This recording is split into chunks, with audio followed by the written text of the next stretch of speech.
Praise ye the Lord. Glory be to the Lord in the highest. I warmly welcome you to church again. The Bible says, I will praise thee with my whole heart. Before the gods will I sing praise unto you. I will worship towards the holy temple and praise your name for your loving kindness and for your truth. For thou hast magnified your word above all your name. In the day when I cried, you answered me, and you strengthened me with strength in my soul. All the kings of the earth shall praise you, O Lord, when they hear the words of your mouth. Yea, they shall sing in the ways of the Lord. For great is the glory of the Lord. Though the Lord be high, yet hath he respect unto the lowly, but the proud he knows afar off. Though I walk in the midst of trouble, thou will revive me. Thou shalt stretch forth your hand against the wrath of my enemies, and your right hand shall save me. The Lord will perfect that which concerns me. Your mercy, O Lord, endureth forever. Forsake not the works of thy own hands. I want to thank you for joining us this morning. As our practice, let's worship the Lord as we sing this beautiful song, I Shall Not Be Moved. Amen.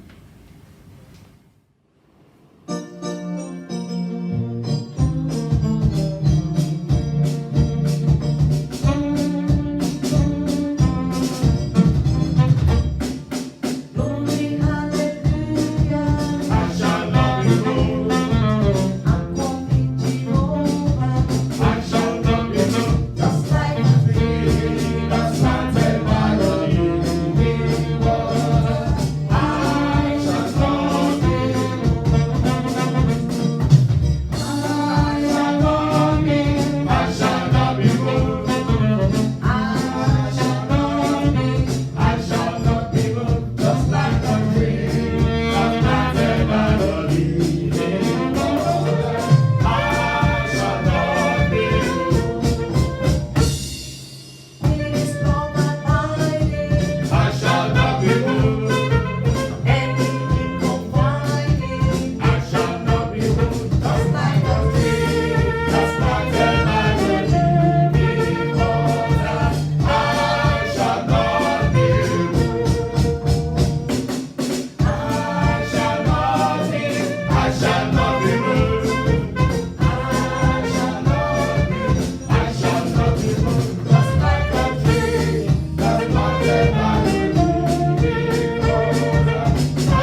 Thank you for beautiful singing.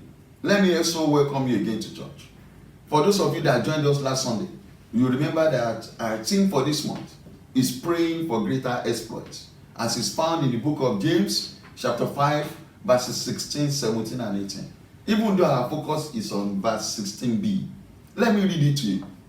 In James chapter 5, verses 16 to 18, the Bible says, confess your faults one to another, and pray for one another, that ye may be healed. The effectual fervent prayer of a righteous man availeth much. Elias was a man subject to like passions as we are, and he prayed earnestly that it might not rain, and it did not rain on earth by the space of 3.5 years.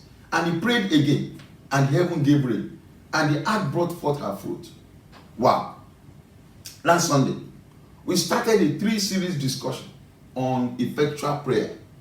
We shared together last Sunday the 3 broad categories of effectual prayer. I reiterated them last Sunday to you. Number 1, condition for effectual prayer. Number 2, courage for effectual prayers. Number 3, content for effectual prayers. Because of time, and because we know it's a broad thing we are going to do, we were only able to do last Sunday the first one of these 3 broad categories, the condition for effectual prayers. Today, we will continue our discourse, and we'll discuss the second broad category, titled courage for effectual prayer. So today, we'll be discussing courage for effectual prayer. I'll be sharing together 5 things under this topic. Number 1, courage to approach the throne of grace. Number 2, courage to ask, seek, and knock. Number 3, courage to believe. Number 4, courage to wait. Number 5, courage to testify. Let's start with number 1. And I pray that heavens will support us this morning. The Holy Spirit, our friend, will inspire us. He will minister to you as you send out these words this morning. Number 1, courage to approach the throne of grace. Brethren, courage is a word describing our attitude. Attitude is your disposition towards an object.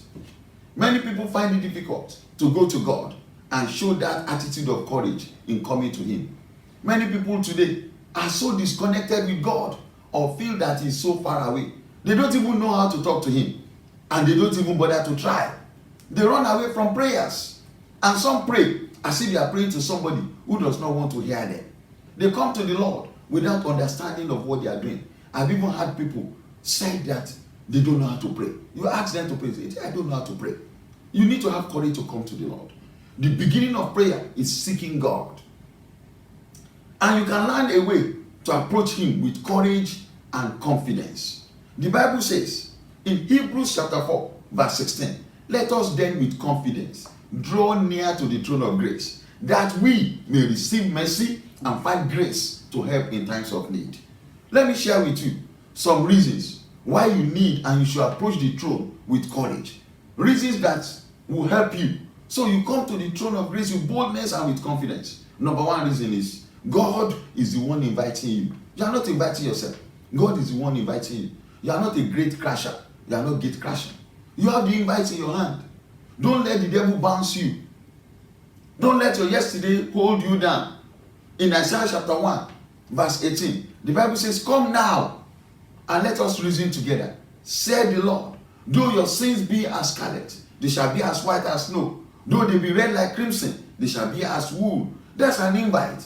He's saying, whatever be the situation, I'm willing to listen to you. In whatever trouble you are, He's the one inviting you. Please, brothers and sisters, have courage to approach the throne of grace. In Matthew chapter 11, verse 28, the Bible says, come unto me, another invitation, all ye that labor and are heavy laden, and I will give you rest. Don't let the devil bounce you. You are not get crashing to the throne of grace. God wants you to seek Him. He wants you to come. He wants you to look for Him. He's ready for you. He's thrown His hands open to you. In Amos chapter 5, verse 4, the Bible says, for thus said the Lord unto the house of Israel, seek ye me, and ye shall live. Oh, whatever situation you are, my brothers and sisters, seek the Lord. Be courageous to come to Him. You have the invitation already with you. Don't let your yesterday put you off. Come to Him. He's waiting for you. Number 2, He has been waiting for you for a long time. When you are not even mindful of Him, when you are doing everything you wanted to do on your own, When you are astray, he's been waiting for you. He's been waiting for you when you are looking around. When you are in secondary school, in primary school, he's been waiting for you. When you got to the university, he's been waiting for you. As you started that job and you never acknowledged him in your life, he's been waiting for you. He's been looking for you. In Isaiah chapter 65, verses 1 and 2, hear what the Lord says. I am sought of them that ask not for me. I am fond of them that sought me not. I said, behold me unto a nation that was not called by my name. I have spread out my hands all the day unto a rebellious people, which walks in a way that was not good after their own thoughts. That's you. Heavens are waiting for you. God on the throne is waiting for you. He's seeking you to come. He wants you to come. So be courageous to approach the throne of grace. Number 3, there are testimonies from those that boldly sought him. You can get more confidence from the testimony of those that sought him and found him. Somebody like David in Psalm 34 verse 4, he said, I sought the Lord and he answered me. He delivered me from all my fears. I pray that you will have that testimony also in the name of the Lord Jesus. You can get confidence from his word. In Jeremiah chapter 29 verse 13, the Bible says, Jeremiah 29 verse 13, the Bible says, and ye shall seek me and find me when you shall search for me with all your heart. In Jeremiah chapter 29, maybe you should read 12 to 14, the early part of 14. Then shall ye call upon me, and you shall go and pray unto me, and I will hearken unto you. And you shall seek me and find me when you shall search for me with all your heart, and I will be found of you, said the Lord. In 2 Chronicles chapter 15, verse 2b, the Lord says, the Lord is with you, while ye be with him, and if you seek him, he will be found of you. But if you forsake him, he will forsake you. You see, heavens are waiting for you. Be courageous to come to the throne of grace. I have never ever been discouraged from going to God. In moments of needs, in moments of blessings, I have found courage to go to the throne of grace. Number 4, you are covered under the relationship through which you want to approach him. If you only know God as your creator today, come to him as one of his creatures. If you honor him as your God, come to him as his person. And if you have found him as your father, come to him as his child. In Malachi chapter 1 verse 6, the Bible says, a son honoreth his father, and a servant his master. If then I be a father, where is my honor? And if I be a master, where is my fare? Said the Lord of hosts unto you, O priests that despise my name. And you say, wherein have we despised your name? In Jeremiah 31 verse 20, is Ephraim my dear son? Is he my darling child? For as often as I speak against him, I do remember him still. Therefore my heart yearns for him. I will surely have mercy on him, says the Lord.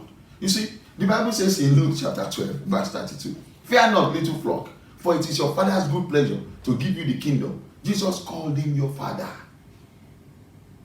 I've mentioned these 3 or 4 verses to you in the Bible so that you will know the essence of having a father in heaven. In the parable of the prodigal son, as recorded in the book of Luke chapter 15 verses 11 to 32, Jesus told the whole world that God is just our father who goes running to meet his returning boy. God pardons him, welcomes him, even makes a feast in his honor. This is what you should know. Our heavenly Father is our Father. God is your Father. Be bold to come to his throne of grace. He's waiting for you. He may be angry with you, but he's ready to receive you back home. You can return to him this morning in prayer. No other way to return. Be bold and courageous. Be confident to come to him. Don't say your own is finished. Don't say you are destined to lose. Don't say, oh, this is the end of your life. Don't say nothing good has come out of all these years. Come back to him. Let me tell you something. And this is very, very wonderful. Very exciting for me as an individual. Even with all your fear, when you approach the throne of grace, did you know Jesus is also waiting for you at the throne? He's there waiting for you. The same Jesus who taught us that God is our Father also did something to open the way into his presence. The Bible says in Hebrews chapter 4 verses 14 and 15, seeing then that we have a great high priest that is passed into the heavens, Jesus the Son of God, let us hold fast our profession. For we have not an high priest which cannot be touched with the feeling of our infirmities, but he was in all points tempted like as we are, yet without sin. Oh, Jesus is waiting for you at the throne. Even if you don't have that confidence, just come. You have somebody who is waiting for you, who can help you get to the Father. Jesus has become for us a great high priest. He gave himself to die for all our sins, just once and for all. He lives now, risen from the dead, right in heaven to intercede for us. He's our brother, we can call him that, who knows us true and true, who has opened for us by his death a new and living way into the presence of God. Oh, your sense of sin, your uneasy conscience, your guilty conscience reminds you that you cannot come to God on your own. Heavens know that. God knows that because he is the Holy Lord. You and I are flawed. Some of us are wayward human beings. We need a mediator, somebody that will go between us and God, who can introduce us to the Father, someone who can make right between us what's gone wrong. And Jesus Christ is all of that. That's why we can approach God with confidence. Oh, that's why we can know that God is a welcoming Father, even for the most unworthy of his children, because he gave his son to die for us, and because Jesus suffered in our place to bring us to God.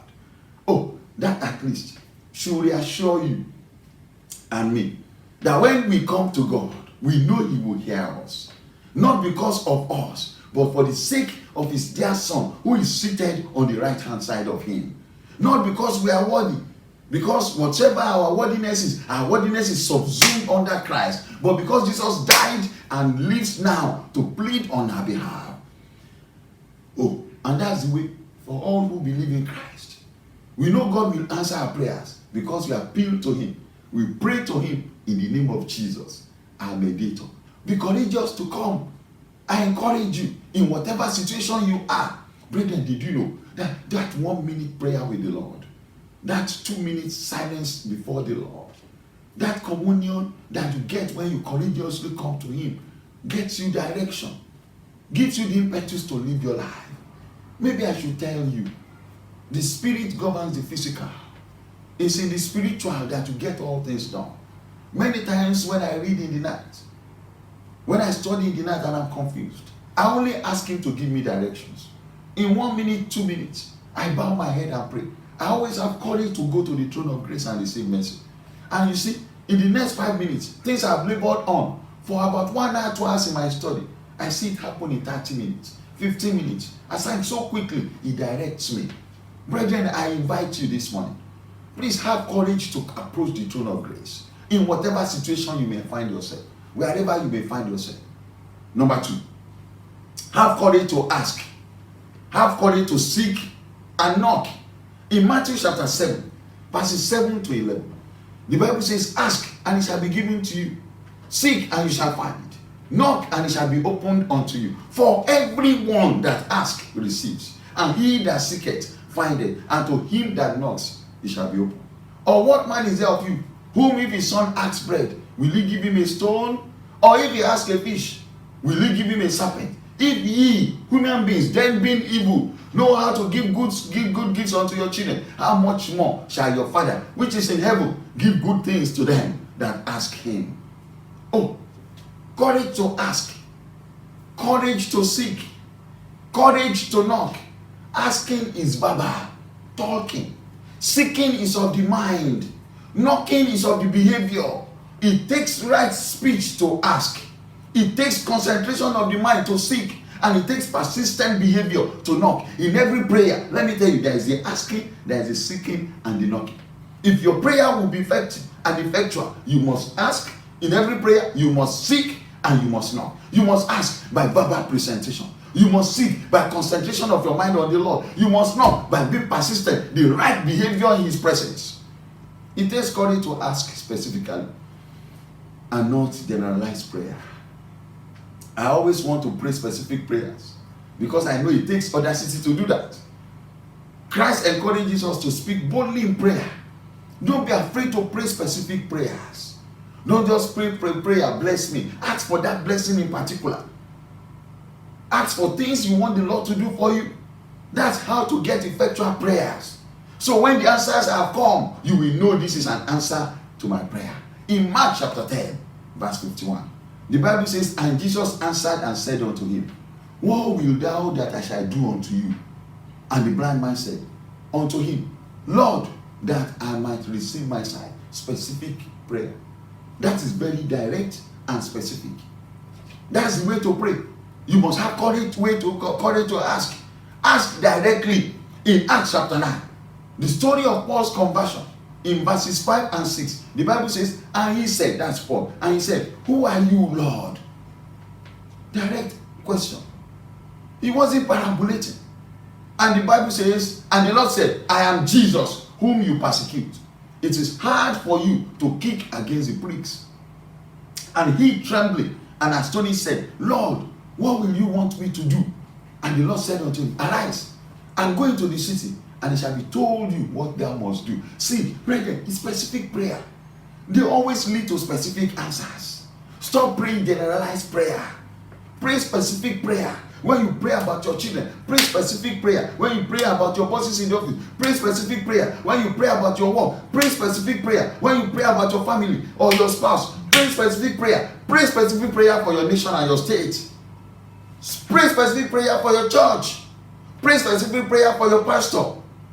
Specific prayer requires courage.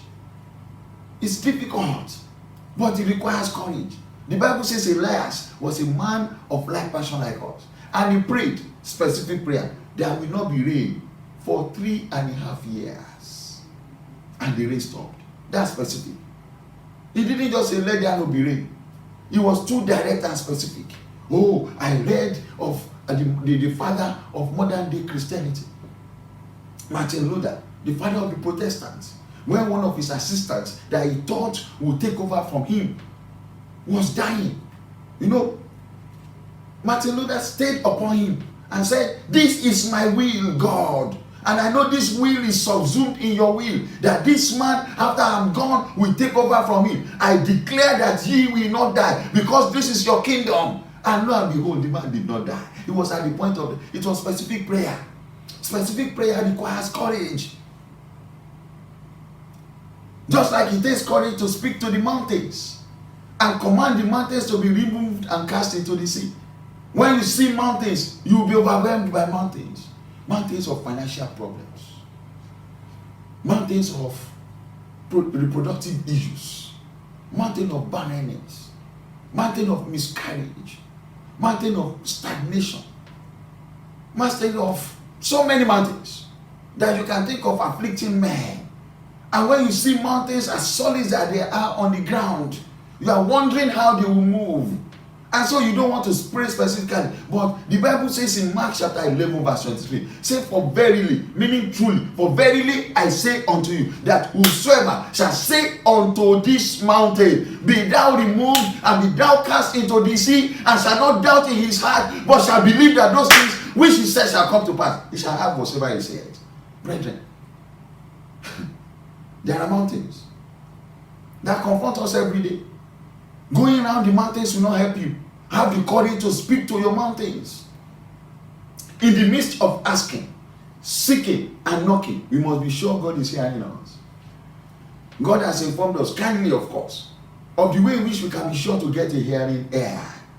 He has made it very clear that it must be approached in the name of our Lord Jesus Christ. In Ephesians chapter 5 verse 20, the Bible says, giving thanks always for all things unto God and the Father in the name of our Lord Jesus Christ. That is the name. Even Christ himself repeatedly pointed to us through the apostles that after his resurrection, they should make requests in his name, and that anything they asked in harmony with God's arrangement will be granted.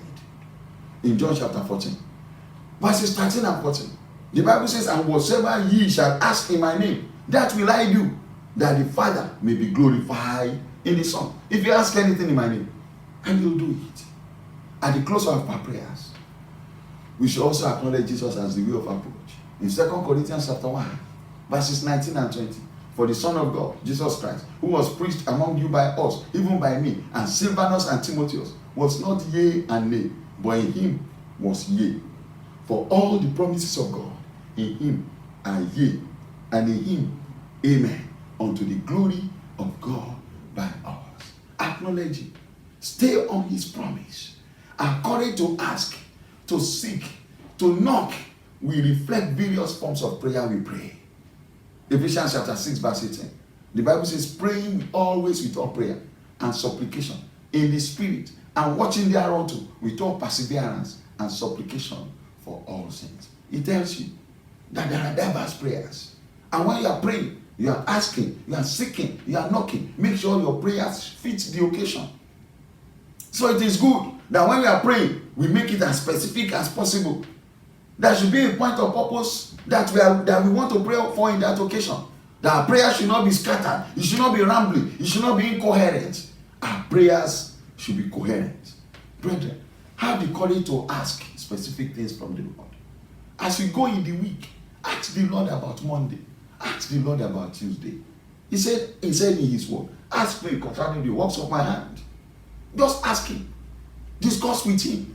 Have the courage to seek him. Have the courage to knock.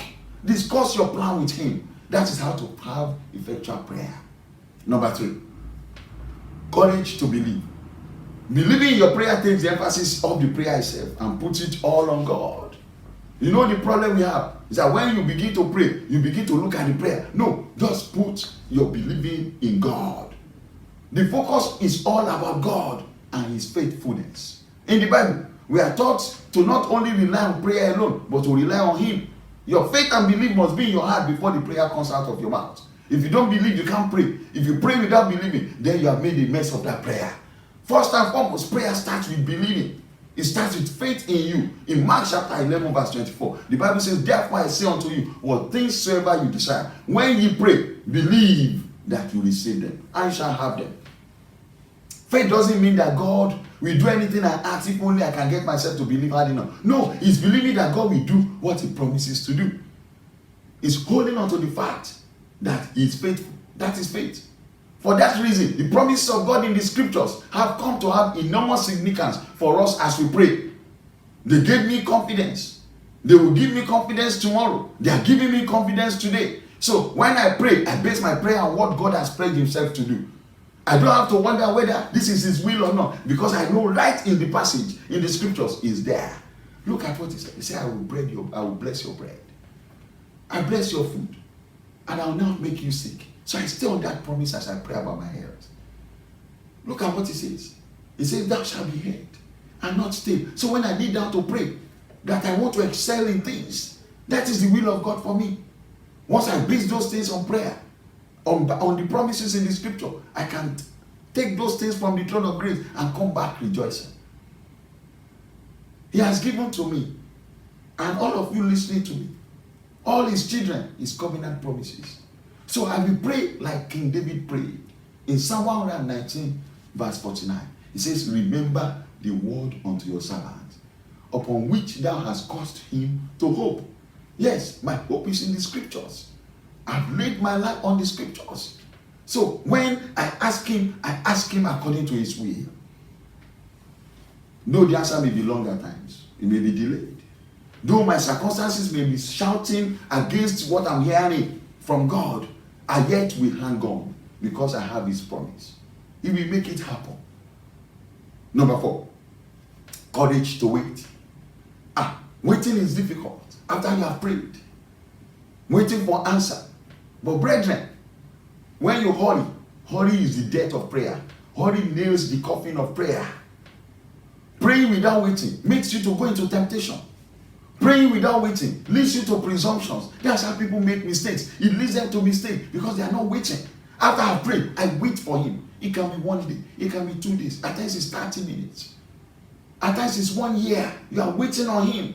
In Habakkuk chapter 2, verses 1 to 3, hear what the word says. I will stand upon my watch and set me upon the tower, and will watch to see what he will say unto me, and what I shall answer when I am reproved. And the Lord answered me and said, write the vision, make it plain upon the tables, that he may run that readeth it. For the vision is yet for an appointed time, but at the end he shall speak and not lie. Though it tarry, wait for it, because it will surely come. It will not tarry. Recently, I was recruiting somebody in my office, and the Lord told me, as they were coming in, I was looking at them, and the Lord said, wait. And I waited. Without necessarily boring you, he told me, wait. And I waited. It took me 3 days of waiting to find the right person. Maybe you are listening to me this morning. Maybe you are looking for a soulmate for your life, a marriage partner, and the Lord is telling you, wait. Maybe you are looking for admission, and the Lord is telling you, wait. Maybe you are looking for prosperity in your job, and the Lord is saying, wait. My brothers and sisters, wait. It takes time to wait. Don't forget, when you are in a hurry, you kill your prayer. It makes you make mistake. You choose wrongly. You go the other path. I know it's difficult to wait. I plead with you, wait. When you are waiting, there are 3 things to do when you are waiting. Wait quietly. Don't grumble. Don't murmur. Don't go around talking. Don't just begin to talk about the Lord anyhow.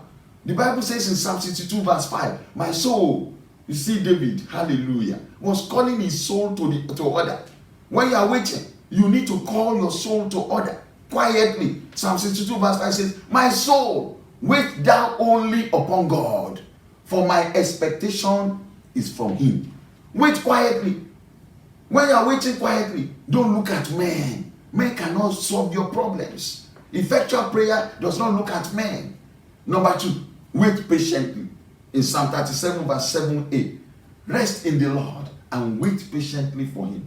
Oh, it can be difficult to wait, but wait patiently. Wait quietly. And in waiting, the 3rd thing you do is wait expectantly. Don't be disillusioned. Don't be discouraged. In Psalm 130 verses 5 and 6, the Bible says, I wait for the Lord. My soul doth wait, and in his word do I hope. My soul waited for the Lord more than they that watch for the money. I say more than they that watch for the money. People that watch for the money are always expectant. Wait. Please wait. The morning will come. The morning will come. Oh, let me tell you one story. There was one day I was chased out of my house. I ran out of fear because of armed robbers many years ago, and I ran into a bush, and this was around 3 a.m. or 2 a.m. thereabout. And brethren, that was the day I know how long it takes the money to come out. We were in this bush waiting. We waited. Oh, rats climbed upon my legs. I couldn't move because I was afraid of the armed robbers. We were in that bush, 3 of us, myself and my 2 other brothers. We were there, 3 a.m., 4 a.m., 5 a.m. We were praying for the sun to come so that everything will come under light. We were waiting for the money. It took almost 4 hours or 3.5 hours to see the sun. Yet we had to wait. We had to wait quietly because we were under fear. We had to wait patiently. We had to wait expectantly because we knew the morning will come. There's nothing that will stop this morning from coming. And it was when the sun rose and everywhere became clear that we could come out. That is waiting. Wait quietly. After you have prayed through, wait quietly. And finally this morning, the courage to testify. Look, brethren, I've seen people, when God has done great things for them, they will run away from the altar to testify. They will not want to tell anybody. They will even believe that that which the Lord has done is not permanent. So they want to cover it and make it permanent by themselves. What God has done is permanent. The Bible says, as we read in the morning, as you open this service, that you will perfect that which concerns me. That is God for you. God does not do half miracle. He gives you a whole thing. He doesn't give you a half gift. He gives you a complete gift. When God hears you and delivers you from those difficult situations or grant you those things which you have been wishing and praying for, tell someone about it. Stop hiding your testimonies. Testify of God's goodness and faithfulness. It is more important than you think. It starts up the faith in others. It makes them feel if God did it for you, God can do it for me also. You are marketing the Lord. You mustn't underestimate the power of testifying of what God has done for you. Telling it even just to one person could do much more than you think. Testifying is an act of thanksgiving and worship to God. The Psalms are filled with prayers and hymns of thanksgiving that David gave unto God. Because he went through so much and he wrote so much, he kept giving testimonies. As his soul waited on the Lord, as he waited expectantly, quietly, he got things from the Lord and he would write it in songs and tell people. He would say things like this: when I called, you answered me. That's Psalm 138 verse 3. He will say something like this: I was pushed back and about to fall, but the Lord helped me. That's Psalm 118 verse 13. Oh, David's testimony of God's greatness were great acts of worship to God.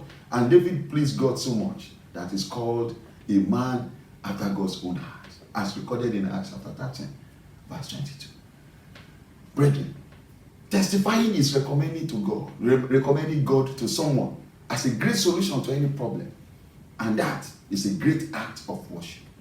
It edifies the listeners and those ones who testifies. Be courageous to stand up and share your testimony. It puts the devil to shame. It gives you money to go back to God and ask for more. Hallelujah. Well, as you go through this week, I pray with you that you'll be bold to come to the throne of grace. You'll be bold to receive mercy. You'll be bold to ask. You'll be bold to seek. You'll be bold to knock. Be courageous to believe in his promises for you. Be bold to wait and wait till he answers you. Be bold to share your testimony anywhere and everywhere. And I pray for you this morning that God will grant you that courage to access the throne of grace. You will access him through the mediator. You will come boldly, and this week will be different for you. And may God bless your week indeed. In Jesus' mighty name, amen. Next Sunday, I invite you to join us as we continue our discussion on effectual prayer. Next Sunday, join us again. But before we go this morning, let's do our traditional things. Nobody must come to his presence empty-handed. It's time for tithe and offering. So if you have your hard cash with you, you want to put it in an envelope, you may do that now. Or you want to do online transfer. Our accounts are right on the screen now. They are right on the screen. So you can transfer. But lift up your phone now and that envelope so I can bless it together with you. In Jesus' mighty name. Father, lifting up this offering shows that we have committed it to you. That it's not going back to our pockets anymore. It's offered to you willingly and gratefully. We have taken little out of so much you have given us as a mark of appreciation and testimony for what you have done. You have blessed us, and so we have returned in blessing the kingdom.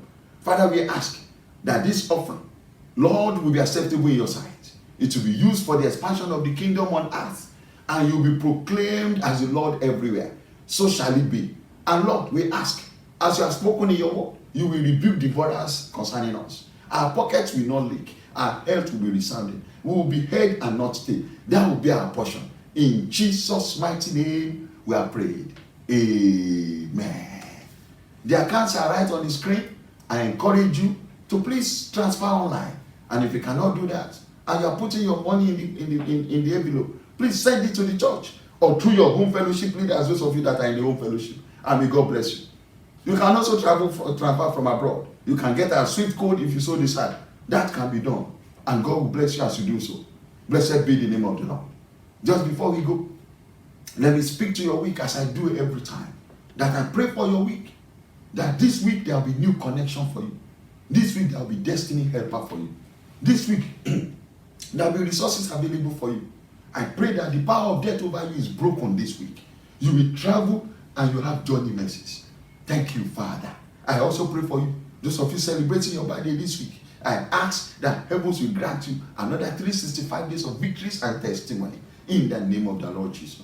Those of you seeking for healing, I pray for you in medical, in spiritual. May heavens breathe upon you. Wherever you need to journey to be healed, I ask that heavens will give you direction. You will travel safely and you will return. And you will return with joy. That which has been taken away from you will be restored. Health will be restored. Your health will spring forth again in the name of the Lord Jesus. Oh, let me pray with you. Those of you that have troubles at home, I ask that in the storm at home, in that storm in your family, between you and your husband, between your husband and you, husband and your wife, I ask that my God and my Father, the creator of heaven and earth, will step into that problem. And there will storm, that storm will become calm. I ask that your children will be obedient now. Heavens will return them to you again.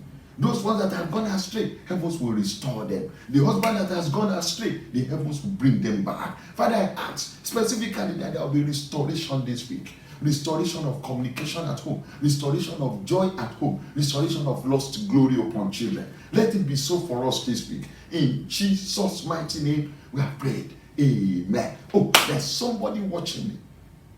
That the Lord is talking about ordering your step. This week, the Lord has ordered your step. Don't move out of it. Just stay by it. The Lord is already ordering your step. You start getting those signals from this moment onward, and you see that at the end of this week, you give testimony. Amen. By the lifting up of my right hand, I declare, as is written in Numbers chapter 6, verses 23 and 24, may the Lord bless you, and may the Lord keep you. May the Lord make his face to shine upon you and be gracious unto you. May the Lord lift up his countenance upon you and grant you peace. And I place the name of the Lord Jesus Christ upon you. Let nobody trouble you. I make your head to be strong. I make your face to be set like a flint. You shall not be ashamed. You will return with victory, and so shall it be for you. In Jesus' mighty name. And now, may the grace of our Lord Jesus Christ, the love of God, and the sweet fellowship of the Holy Spirit be with you now and forevermore. Amen. Wow. I'm always excited to see you, to know that you are there joining us to worship again. Even though the church doors are open, our services are now 8 a.m., just like we are talking to you now. We are in the church also. So you want to join the church? You are free to come to First Baptist Church in Kenya, Prevail Sanctuary, number 1 Church Street off Olowo Street. We prevail every day over there. I invite you. You can join our first worship service that starts 8 a.m., ends after 9. And then another one starts 10 o'clock because we spend some time to decontaminate the church and make it ready for you for 10 o'clock service. At the 8 o'clock service, we speak pure English. If you like listening and worshiping in English, join us 8 a.m. If you like Yoruba, and we mix it with English also, join us at 10 o'clock and we'll be there worshiping the Lord. We are waiting for you. Should you have prayer requests, just send them to that Facebook and all those social media addresses. I will come back to you. We'll join you in prayer, and may the Lord bless your week and see you again. God bless you. Amen.